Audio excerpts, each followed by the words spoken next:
de la mañana, el proyecto de ley de emergencia COVID entrará al Congreso Nacional al debate en comisión. Serán las comisiones de Salud y de Asuntos Constitucionales las que comenzarán justamente a analizar la iniciativa del Poder Ejecutivo Nacional. La oposición ya dijo que no va a acompañar porque la reconoce y de esta manera la calificó como inconstitucional. Para hablar del tema, Andrés Gil Domínguez, abogado, especialista en Derecho Constitucional. Doctor Domínguez, ¿qué tal? Muy buen día, gracias por recibir a la televisión pública en esta mañana.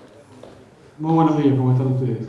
Muy bien, bueno, consultarle, ¿es anticonstitucional el proyecto de ley que envió el Poder Ejecutivo? Desde el punto de vista de lo que es la delegación legislativa que prevé la Constitución, es una pequeña delegación legislativa y si uno la compara con otras delegaciones legislativas que oportunamente se le hicieron al presidente de la Rúa, al presidente Duhalde, es muy limitada. En realidad es una ley que establece parámetros epidemiológicos, sanitarios, distintos momentos que estos parámetros pueden afectar y cuáles son las restricciones que dentro de estos parámetros se pueden establecer. Y esto no lo dispone el presidente mediante una delegación, sino que eventualmente lo va a establecer el Congreso. Lo que se le deja así al presidente es la posibilidad que en situaciones de alto impacto epidemiológico, de alerta, pueda sumar alguna restricción adicional que no está en la ley, pero con un mecanismo que es una previa consulta con gobernadores o el jefe de gobierno, según corresponda, un informe de la autoridad sanitaria que tiene que estar proporcionalmente argumentado y solamente por 21 días. Con lo cual no es que el presidente pueda hacer lo que quiere con esta ley, sino en realidad el Congreso establece un marco regulatorio de la situación COVID y cuáles son aquellas restricciones que se imponen según la afectación epidemiológica y sanitaria.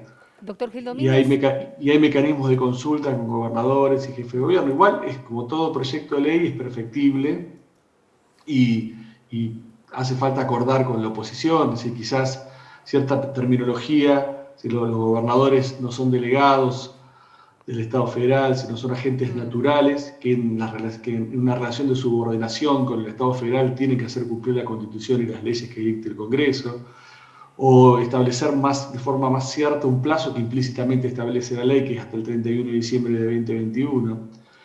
Me parece que hay cuestiones a corregir y para eso es la gimnasia parlamentaria y la necesidad de buscar acuerdos con la oposición. Doctor Gil Domínguez, ¿cómo analiza usted que el Ejecutivo haya tenido que de una u otra manera recurrir justamente a un proyecto de ley para que se puedan cumplir determinadas restricciones, que haya como una especie de parámetro general que siente las bases para que en los distritos donde aumentan los casos, donde aumentan los contagios, donde aumenta la cantidad de fallecidos, se puedan aplicar estos controles y estas restricciones? A mí me parece que es auspicioso que se debata en el Congreso un proyecto de ley marco. Se tendría que haber debatido antes. Este proyecto tendría que haber ido mucho antes al Congreso para ser debatido. Me parece que es muy auspicioso y que este presidente o cualquier otro presidente o presidente tiene que tener alguna herramienta, algún instrumento para enfrentar la pandemia.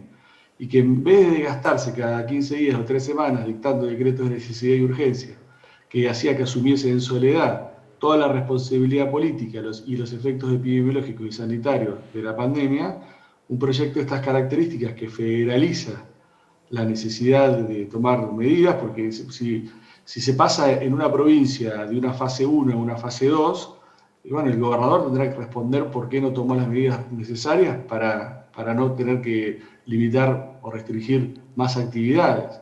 Entonces me parece que federaliza la responsabilidad política y la administración de la pandemia. Doctor, Tiene que haber una herramienta. Si no es esta ley, ¿qué es? Porque en un momento había una crítica que yo no compartía el uso del decreto de necesidad y urgencia. Bueno, ahora hay un proyecto de ley. Si no es esta ley, ¿cuál es el instrumento? sobre ese punto, doctor, buen día.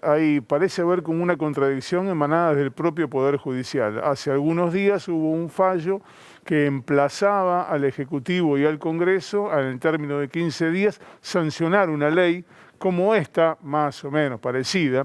Pero por el otro lado, el fallo de la Corte, que estableció la autonomía de la Ciudad de Buenos Aires por las clases presenciales, dice en uno de sus votos que aún habiendo una ley y que esa ley facultara por ejemplo, restringir las clases presenciales, también sería inconstitucional.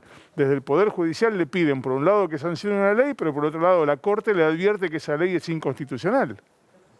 No, pero la Corte no dijo eso, ¿eh? La Corte dijo que ellos no se iban a meter a establecer o a decidir qué tipo de modalidad de clases se tenían que adoptar, o presencial o digital.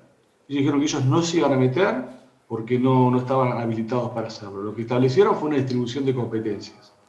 Y lo que dijeron es que esa distribución de competencias, especialmente lo que son las facultades concurrentes entre el Estado, las provincias y la Ciudad Autónoma de Buenos Aires, se debía cumplir mediante un decreto de necesidad de urgencia, mediante una ley.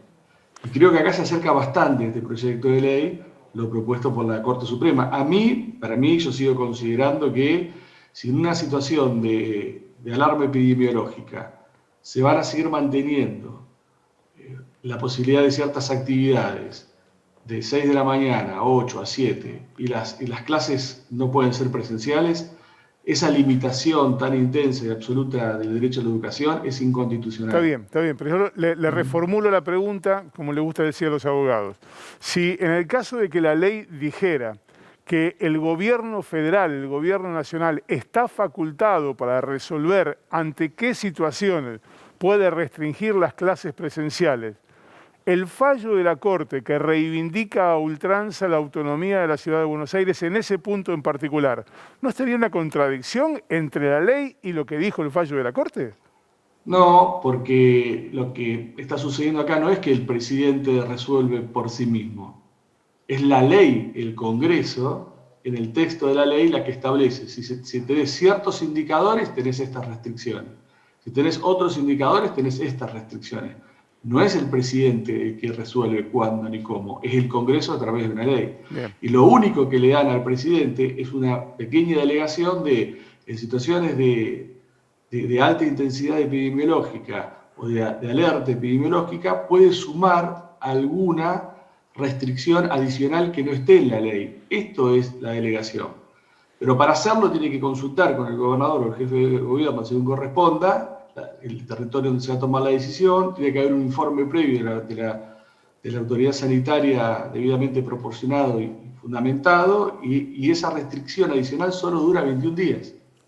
Gil Domínguez, en principio es interesante el debate sobre las autonomías, ¿no? Esto de si las autonomías tienen límite en el caso de, por ejemplo, una pandemia que transfiere precisamente los límites de la división política de una nación. Quiero decir, el caso de la Ciudad de Buenos Aires y el conurbano bonaerense, que los divide una avenida y el virus no distingue de un lado del otro de la General Paz. ¿Este límite se puede, de alguna manera, entre comillas, transgredir avanzando el Estado Nacional, tomando decisiones precisamente cuando no hay acuerdo entre dos distritos que tienen diferencias sobre cómo afrontar una pandemia? Bueno, la Corte Suprema de Justicia dijo que aún en el ámbito de las facultades concurrentes, el Estado federal puede imponerle a las provincias de la Ciudad Autónoma de Buenos Aires una legislación uniforme. Lo que pasa es que para hacerlo tiene que tener baremos o fundamentos muy precisos, muy intensos para hacerlo. Y esto se hace, en vez de hablar jurídicamente de zona o aglomerado AMBA, hay que hacer lo que hizo el último decreto de necesidad de urgencia, es decir, bueno, tomo esta medida en la Ciudad Autónoma de Buenos Aires y en estos municipios de la provincia de Buenos Aires. Entonces, estás desde un punto de vista sociológico y cultural tomando una medida sobre AMBA, pero desde el punto de vista constitucional, respetando la autonomía de la Ciudad Autónoma y de Buenos Aires y de la provincia de Buenos Aires. También es cierto que esto ahora ocurre en el AMBA, pero puede suceder entre otras provincias que tengan una situación epidemiológica parecida, pero decisiones políticas diferentes precisamente por estas diferencias para afrontar la pandemia. Y por eso hay que hacer una coordinación muy inteligente, muy razonable entre el federalismo como expresión de división territorial y resguardo de autonomías basadas en la territorialidad y una lucha eficiente contra el COVID-19 que, como usted muy bien decía, no frena en un límite provincial. No es que si está en la provincia de Buenos Aires no pasa a La Pampa o pide permiso porque hay un límite provincial. Entonces me parece que hay que generar una situación o un esquema de un federalismo inteligente, concertado y razonable. Doctor Gil Domínguez, le agradecemos muchísimo esta entrevista con la televisión pública.